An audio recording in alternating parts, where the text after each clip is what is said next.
Hi, welcome to this episode of Windows Group Policy. Lilia is taking a little break for today. So today it's me and Mark Gray. Mark Gray is another program manager in the Group Policy team. And today we're in his office, in his comfy chairs. I don't have comfy chairs in my office. Today... You have a fridge though. I have a fridge. I do have a fridge and a coffee machine, but you've got a better coffee machine. So today we're going to talk about power management. This is one of the areas that has been a significant improvement in Windows 7 preferences, because now we're able to take advantage and really improve cost to the business. So at the moment, your machines could be using quite a significant amount of power, which of course adds to the bottom line of your business. So by using some of the new power management capabilities in Win 7, you can actually reduce cost quite significantly. So Vista actually brought in this concept of sleep states, but in Win 7, these got even better. So you can literally just sleep the machine straight away, and then in the morning the user can literally tap their space bar and the machine wakes up again. So you're even saving power in the boot up sequence. But what we now see in some of the newer processors is support for different P states. So if the user's just simply working on a Word document and not really using the full power of the machine, Windows is able to cut the power of the machine down so it's not using the full power of the processor all the time. And thus it's actually saving power and thus saving the business money. So Mark Gray is going to do a bit of a demo on how how group policy preferences can actually be implemented to do this kind of thing. Yeah, and just to point out, in Windows Server 2008 we had power plans as well in there.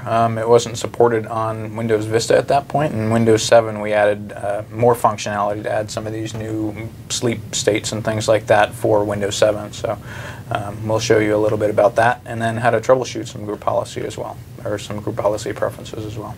So why don't you show them how to do it, Mark, with a bit of a demo. Sounds good. All right, so what I'm going to show you now is some of the power options stuff that we've added in Windows Server 2008 R2. So if you're familiar with Windows Server 2008, we added some power options in there for XP. So you're able to go through and create power schemes and power options for XP, but you did not have the ability to do it in Windows Vista. In Server 2008, we've added the ability to do it in Vista and Windows 7. So what I'll show here is I'll go through and create a new power plan for a Windows 7 client. And you can see here that you get the same UI that you would if you opened up the power options in Windows 7. So I'm going to go ahead and configure a balanced power plan. I can select any different power plan or make my own power plan. So if I wanted to configure the settings for the high performance and set that as default, I could come in here and do that. But I am going to make sure that everybody has a balanced plan set up, and I'm going to make two quick changes to that policy. So I'm going to leave everything else the way that they want it, and I'm going to make two changes to that. I'm going to change the sleep to to go to sleep after 30 minutes of idle time, and I'm not going to change anything on the battery, so I'm going to disable that item there. So it's just going to configure the sleep after 30 minutes. I'm also going to come in and turn off the display, make sure the display is turned off after 15 minutes.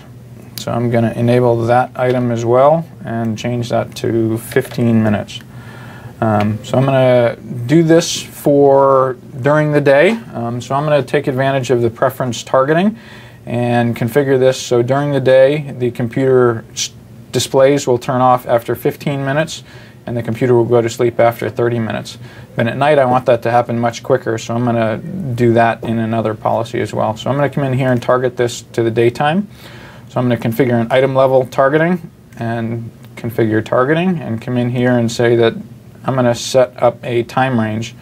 I think we've talked about these a little bit in the past, but you have 29 different ways that you can target a group policy preference item. I'm going to select the target range here, and I'm going to say between 9 and 5 I want to have this policy set this way. So this means that anytime group policy refreshes during this time, it's going to set the power options in this way.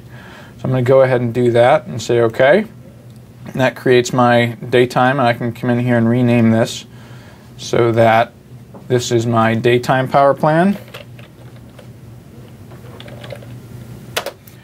And I will go ahead and copy that down here and create a nighttime power plan.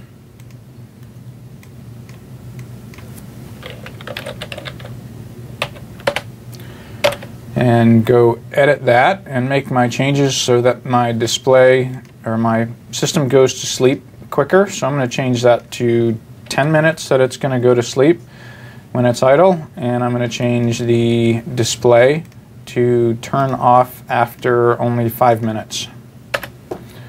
And to get this to only apply after hours, I'm going to change the targeting. And instead of going and changing this from 5 to 9 a.m., I'm just going to do the reverse of this and say if it is not between 9 a.m. and 5 p.m., then it's going to apply this policy. So just to summarize here, I'm going to have two policies that are going to apply to everybody in my network. One is going to apply during the daytime and set the power options the way that I want them then. And then when group policy applies after hours, it's going to set the power scheme so it turns off much quicker.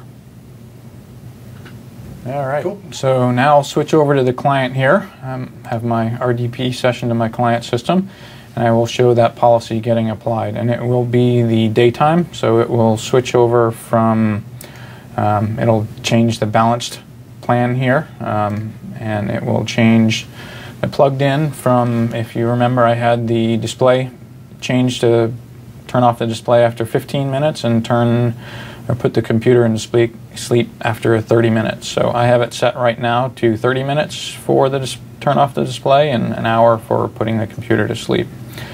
So I will come back here and run a GP update to refresh my user policy.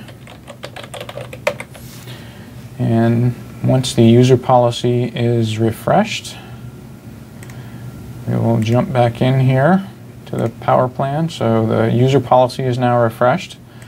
And I will jump back into the balanced power plan here, and you'll see that it is now set to 15 minutes to turn off the display, and computer is set to go to sleep after 30 minutes. And you'll notice here as well, which we've talked to you in the past, this is preference, it's not policy.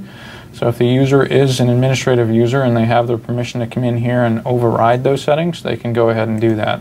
So I can come in here and change this to 20 minutes if I want, but next time group policy applies, it's going to override that setting with what's set in policy. One of the other things I would like to show here real quickly is how to troubleshoot, just kind of as a brief introduction to troubleshooting group policy preferences. And I will jump back to the server here real quick to show that. Preferences, you can troubleshoot in a very similar way, or you use all the methodologies that you use to troubleshoot group policy in preferences. To get more detailed logging in group policy preferences, you need to turn on an additional log. That log is controlled in the administrative templates here on the server. So you come into the administrative templates, go into System, Group Policy. You'll have a logging and tracing node here. You come in here and you'll see a bunch of settings that you can turn on tracing for group policy preferences. So if I wanted to troubleshoot a problem that I had with the power options, I would come in here to the Configure Power Options Preference Logging and Tracing and enable this policy.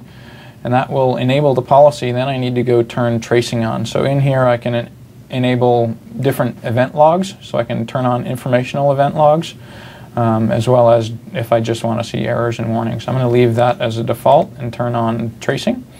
And then you can set the location where you want the trace log to go to for the user refresh, the computer refresh, and even the planning refresh. So I'm going to make this simple and change this to C:, user log. So that will write this log to that directory. Say OK to that. And then if I come back here to the client, next time I do a refresh, that policy will get applied and I will start getting a user trace file that I can use to troubleshoot group policy preferences. And I will show you where that is here real quick.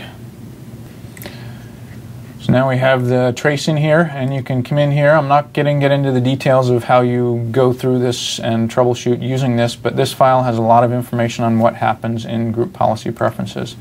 So I go ahead and open that, and some of the key things are all of the timestamps of what happened when, and then there's just a whole bunch of information of how group policy preferences works. So that's a quick introduction to troubleshooting and some good information on how to use the new power plan options in group policy preferences. Cool. Thanks, Mark.